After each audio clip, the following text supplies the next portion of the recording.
स्वागत है आपका। अस्सलाम वालेकुम मैम। वालेकुम अस्सलाम मैम। कैसी हैं मैम आप? हम ठीक हैं, आप कैसी हैं?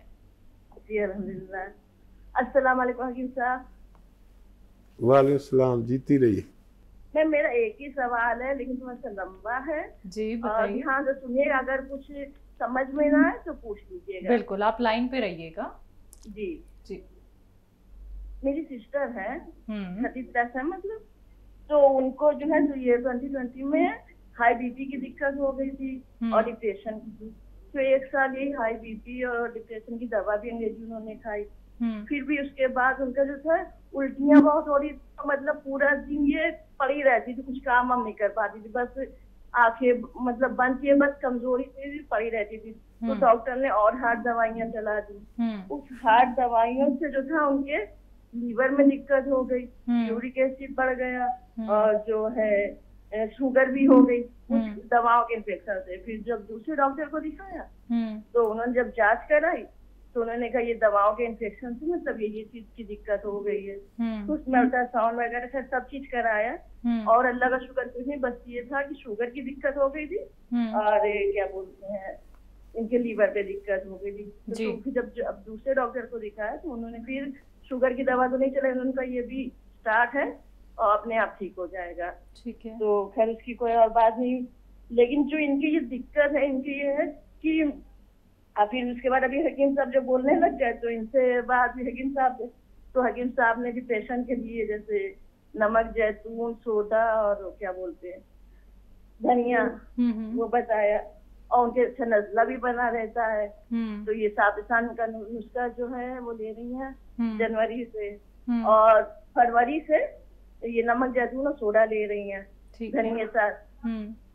तो अब इनकी ये बुखार, उससे पहले बुखार इनके बना रहता है, लेकिन बुखार अगर घर में भी हम चेक करते हैं तो कुछ नहीं निकलता, डॉक्टर पास भी चेक कराते हैं तो बुखार नहीं लेकिन निकलता है।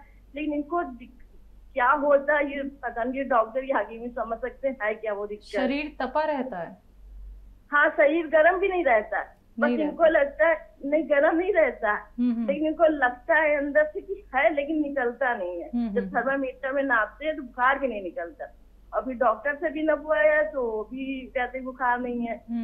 तो ये दिक्कत क्या, और दूसरे 4 लीटर में 2 लीटर से पानी पी जाती हैं इनकी, मतलब पानी पी लेती फिर भी इनके पेशाब खुल के नहीं होता था। फिर आप जब से आपका नुस्खा ले रही हैं तो पेशाब तो अब पेशाब कर रही लेकिन उस जगह पे जलन, तो ये रमजान जब से शुरू में जलन बहुत हो रही उस जगह पे, दिन भर होती रहती, कभी तेज होती जलन कभी कम होती, मतलब जलन बेंतिया हो जाती है। तो ये चीज नहीं समझ में आ रही कि क्या है, उस नुस्खे से सही हो जाएगी या नहीं होगी। ठीक। ये बड़ी मदद मिल गई आपको ऊपर वाले की कि इनका लीवर ठीक हो गया। और लीवर का बड़ा हाथ होता है, लीवर का और पित्ते का, शुगर के मामले में। अगर जिसको इन्फेक्शन हो लीवर में या आंतों में तो उसको भी शुगर कंट्रोल से ज़्यादा हो जाती है आम लोगों में भी। और ये एक हादसाती शुगर होती है जो इन्फेक्शन दूर होने पर हम ठीक हो जाते हैं, इसे हादसाती शुगर कहते हैं। तो वो जो आप नुस्खा लेते हैं धनिए के साथ, आपकी बहन जो लेती है, अब नज़ला हो गया इनको, तो नज़ला होने का मतलब है कि लीवर ठीक हो गया। जिसको भी छींके आ जाए, नाक बहने लगे, नज़ला हो जाए तो समझ लीजिए कि उसका लीवर ठीक हो गया। ये निशानी है।